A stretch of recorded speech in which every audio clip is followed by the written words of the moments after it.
बनारस सुबह का वक्त। काशी क्लास में पढ़ा रही थी कि तभी पियून आकर उससे बोला, काशी मैडम आपसे मिलने कोई आया है, बाहर खड़ा है। बोल दीजिए इंतजार करे, अभी हमारी क्लास है, जब खत्म हो जाएगी तो आकर मिल लूंगी।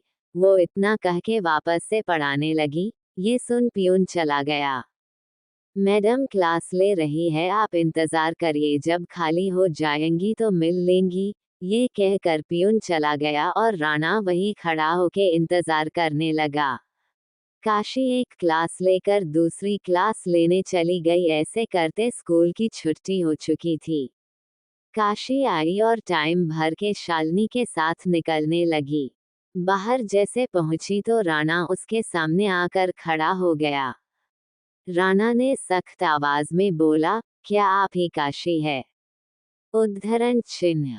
उसने की अतार्फ देखते हुए कहा, जी हम हैं, बोलिए। जी मैं आपसे मिलने आया पर आप बिजी थी। अगर आपके पास वक्त हो तो क्या हम कुछ देर बात कर सकते हैं? उसकी बात सुन काशी ने शालिनी को घर जाने का बोल के उसके साथ वहीं पास बने एक रेस्टोरेंट में आ गई। उसने बैठते हुए बोली, जी बोलिए क्या बात है? जी यादव जी को तो आप जानती है। जी हाँ, मेरी जमीन को लेकर बात करने आए थे। कहीं आप ही तो वो नहीं जो ये जमीन खरीदना चाहते हैं? जी हम नहीं, हमारे हुकुम सा चाहते हैं ये जमीन। वो आपको इस जमीन की मुंह मांगी कीमत देने को तैयार है। हर चीज बिकाऊ नहीं होती है, शायद ये आपके हुकुम सा को पता नहीं है, बताइए उन्हें। पर काशी जी वो जमीन हमारे हुकुम सा को चाहिए, राणा ने सख्त आवाज में कहा तो काशी उसे देखते हुए शांति से बोली, आपके हुकुम सा को अगर चांद पसंद आएगा तो क्या आप सब चांद भी दोगे उन्हें? कल को कहेंगे कि बनारस चाहिए तो क्या करोगे? और ये कि वो जाने लगी पर कुछ कदम रुक के पीछे मुड़ी और कहा, अपने हुकुम सा से बोलिए वापस चले जाए वो, यहाँ अपना वक्त न बर्बाद करे। इतना बोल के वो चली गई। राणा उसे जाते हुए देखता रहा। एक आदमी ने उसे एक फाइल देते हुए बोला, सर ये उस लड़की के बारे में सारी इंफॉर्मेशन है। काशी आश्रम चली आई और अपने कामों में लग गई। उसे काम करते हुए शाम हो गई। आज राजेंद्र जी भी आनंद जी के साथ आश्रम आए थे। चाचा जी आप यहाँ? काशी ने दोनों को देख कुर्सी से उठते हुए कहा। राजेंद्र जी ने काशी के सर पर हाथ रखते हुए कहा, हमने सोचा चल के आश्रम के लोगों से मिल ले और आपको भी काम करता देख ले। तो ठीक है, आप जल्दी से मिल लीजिए, फिर हम सब घाट चलेंगे, आज महाआरती भी है। ये बोल वो काम में लग गई। तारांकन तारांकन तारांकन तारांकन तारांकन। दूसरी तरफ अभय जमीन को लेकर परेशान था। उसे यहाँ से जल्द राजस्थान वापस जाना था, पर उस जमीन की वजह से नहीं जा पा रहा था। हुकुम सा राणा आया और इतना कह के खड़ा हो गया। उद्धरण चिन्ह। हम्मम राणा क्या हुआ, अब क्या बोला उस लड़की ने? अभय ने अपने माथे पर हाथ रखते हुए कहा। राणा चुप रहा, उसकी बोलने की हिम्मत नहीं हुई। राणा चुप मत रहो, बोलो, वैसे भी हमारा सर फटा जा रहा है, अभय ने लगभग चिल्लाते हुए कहा। राणा ने सारी बात बता दी। हम्मम और क्या पता चला इस लड़की के बारे में और जमीन के बारे में? अभय ने उठते हुए कहा। जितना यादव ने बताया उतना तो आपको पता है, और ये जमीन इनकी माँ की थी। अपनी मृत्यु के पहले उन्होंने खुद ये वसीयत बनाया था, पर वो वसीयत अभी हमारे हाथ नहीं आई है। पर पता चला है कि ठीक से ये जमीन काशी की भी नहीं है, अब ये पता करने में कुछ वक्त लगेगा। राणा ने सब बताया और चुप हो गया। तो पता करो राणा की क्या है वसीयत में, फिर हम देखते हैं क्या करना है। अभय गाड़ी की चाबी उठा के जाने लगा। हुकुम सा कहा जा रहे हैं आप? राणा ने पूछा। राणा हम महाआरती के लिए जा रहे हैं। और हाँ, आप या कोई भी मेरे साथ नहीं आ रहा है, हम अकेले जा रहे हैं।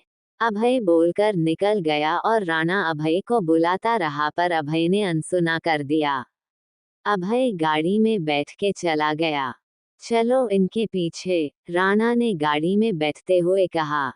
काशी सबके साथ 80 घाट पहुंचती है। महाआरती में वक्त था तो सब महागुरु के पास चले गए मिलने। महागुरु की आरती की तैयारी कर रहे थे। बहुत लोग महाआरती के लिए आए थे। घाट भरा हुआ था। काशी सबके साथ मंदिर में आ गई और महागुरु के पैर छुए। राजेंद्र जी और आनंद जी भी पैर छूते हैं। अरे राजेंद्र, कैसे हो, कब आए? महागुरु ने आरती की थाल काशी के हाथ में देते हुए कहा। जी बस 2 दिन हुए, राजेंद्र जी ने हाथ जोड़े हुए कहा। अच्छा आओ, महाआरती शुरू होने वाली है और आज की आरती तो हमारी काशी बिटिया के मुंह से हम सुनना चाहेंगे। क्यों करोगी ना बिटिया? महागुरु जी ने काशी के सर पर हाथ रखे हुए कहा। काशी ने सर हिला दिया और आरती की थाल लिए वो नीचे घाट की तरफ उतर गई। आज घाट का नजारा बहुत खूबसूरत लग रहा था। सारे तरफ दिए जल रहे थे। सारे पंडित हाथों में आरती के बड़े बड़े दीप लेके खड़े थे। काशी ने गंगा जी की आरती शुरू की। ओम जय गंगे माता, मैया जय गंगे माता। काशी के साथ सब एक साथ आरती करने लगे। अभय गाड़ी रोक के घाट पर चला आया। वहां पर आज काफी भीड़ थी। वो ऊपर खड़ा हो गया और आरती को सुनने लगा हाथ जोड़ के। उसने जैसे आवाज सुनी तो उसे पता चल गया कि ये काशी की आवाज है। तो तुम भी यही हो, देखो आज हमारा मिलना लिखा है या नहीं? अभय ने हाथ जोड़े अपने मन में कहा। महागुरु ने देखा कि अभय भी आया है तो वो मुस्कुरा दिए।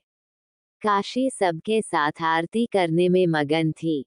जो नर तुमको ध्याता, मनवांछित फल पाता। ओम जय गंगे माता, चंद सी ज्योति तुम्हारी, जल निर्मल आता। मैया जल निर्मल आता, शरण पड़े जो तेरी, सो नर तर जाता। ओम जय गंगे माता, पुत्र सगर के तारे, सब जग को ज्ञाता। मैया सब जग को ज्ञाता, कृपा दृष्टि हो तुम्हारी, त्रिभुवन सुख दाता। ओम जय गंगे माता। काशी आरती खत्म कर सबको आरती देने लगी। वो आरती देते देते ऊपर आ गई। अभय हाथ जोड़े खड़ा था और काशी को ही देख रहा था। जी आरती, काशी ने धीरे से आरती की थाल आगे करती हुए बोली। अभय ने आरती की थाली पर हाथ फेरा और माथे से लगा लिया। काशी थाल लेके चली गई। अभय की नजर नीचे खड़े राजेंद्र जी पर चली गई। वो नीचे उनकी तरफ बढ़ गया। खम्मा गाड़ी राजा सा, अभय ने हाथ जोड़ के आदर के साथ बोला। अरे अभय, आप यहाँ? What a pleasant surprise, Rajendra ji चौंकते हुए बोले। जी बस एक काम के सिलसिले में यहाँ तक आना पड़ा, अभय ने राजेंद्र जी के साथ चलते हुए बोला। कौन ऐसा पैदा हो गया जिसने अभय प्रताप सिंह को राजस्थान से यहाँ बुलवा लिया? राजेंद्र जी हंसते हुए बोले। अभय मुस्कुरा दिया उनकी बातों पर। वैसे सर आप यहाँ कैसे? अभय ने सवाल किया। हम तो अपने दोस्त से मिलने और अपनी राजकुमारी सी बिटिया से मिलने हर साल यहाँ आते हैं। राजकुमारी? हम कुछ समझे नहीं, अभय हैरान होकर बोला। हाँ, हमारी राजकुमारी, हमारे दोस्त की इकलौती बेटी हैं। हमारा कोई था नहीं, पर जब वो आई तो ऐसा लगा हमारे दोस्त के साथ हमें भी एक बिटिया मिल गई है, तो बस वो हमारी राजकुमारी हो गई। राजेंद्र जी ने गंगा के बहते पानी को देखते हुए कहा। कुछ देर राजेंद्र जी और अभय वहीं बैठ के बात करने लगे और फिर राजेंद्र जी चले आए पर अभय वहीं घाट की सीढ़ियों पर बैठ गया। काशी चले बेटा, तुम्हारे चाचा जी कहाँ है? आनंद जी ने पूछा। अरे हम यहाँ है, राजेंद्र जी ने आते हुए कहा। चाचा जी आप और बाबा घर जाए, हम आते हैं। शिवरात्रि का कार्यक्रम कहाँ तक पहुँचा है ये देख के काशी ने बोला और साथ लाई शोल ओढ़ ली। देर मत करना, जल्दी आ जाना आप, आनंद जी बोल के राजेंद्र जी के साथ निकल गए। काशी मंदिर की तरफ बढ़ गई। काशी मंदिर में आई और काम देखने लगी। कुछ पेंटिंग बनाया, उन्हें रख दिए सूखने के लिए। उसे ये करते 9 बज गए। वो हाथ धो के शॉल लेके बाहर आई तो घाट की तरफ बढ़ गई। अभय भी वही दूर सीढ़ियों पर बैठा था। उस वक्त वहां बहुत कम लोग थे। काशी भी नीचे सीढ़ियों पर चली गई। काशी बहता हुआ पानी देख रही थी और अभय बैठा न जाने क्या सोच रहा था। अभय ने देखा पानी में काशी का अक्स दिख रहा था। एक तरफ चांद, एक तरफ उसका चेहरा। अभय पानी में गौर से देखने लगा। महागुरु मंदिर से निकले और देखा कि अभय और काशी कुछ दूरी पर बैठे हैं। आज तो तुम दोनों का मिलना लिखा है, भोलेनाथ ने महागुरु मन में बोल के चले गए। काशी कुछ देर बैठी रही और फिर जाने के लिए उठी। अभय भी उसे जाता देख उठ गया और पीछे मुड़ा।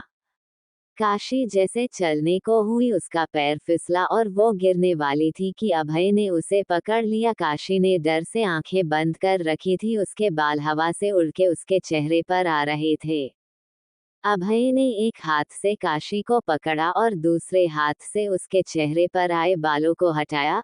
अभय काशी के चेहरे में जैसे खोए जा रहा था। अभय के छूने से काशी ने जैसे आंखें खोली तो अभय को देख के कुछ देर के लिए खो गई। मंदिर से घंटी की आवाज आई तो काशी चौंक के अभय से दूर हुई और अपनी शॉल ठीक से उड़ने लगी। आप ठीक है? अभय ने काशी के चेहरे की तरफ देखते हुए बोला। काशी ने बिना उसकी तरफ देखे सर हिला दिया। काशी जाने लगी तो अभय ने उसका हाथ पकड़ लिया। अभय के छूने से काशी को एक अजीब से एहसास हुआ। काशी ने मुड़ के देखा तो अभय उसका हाथ पकड़े खड़ा था। वो आना हाथ छुड़ाने लगी। तभी अभय ने बोला, एक थैंक्स तो बनता है, आखिर हमने आपको गिरने से बचाया है। अभय ने काशी की आंखों में झांकते हुए कहा।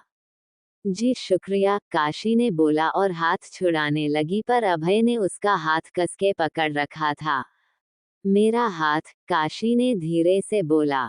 जी, अभय ने ऐसे बोला जैसे कुछ सुना ही नहीं। मैंने कहा मेरा हाथ छोड़िए, काशी ने कहा तो अभय ने उसका हाथ छोड़ दिया।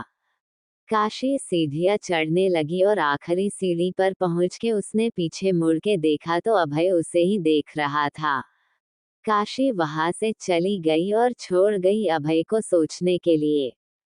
क्यों हर बार आपको देख के कुछ अजीब सा एहसास होता है? कुछ तो बात है आप में काशी, आपने हमें सोचने पर मजबूर कर दिया। कुछ तो है आप में। अभय वहां खड़ा होके गंगा के पानी को बहते हुए देख के बोला। क्रमशः प्रीति तिवारी, प्रीति।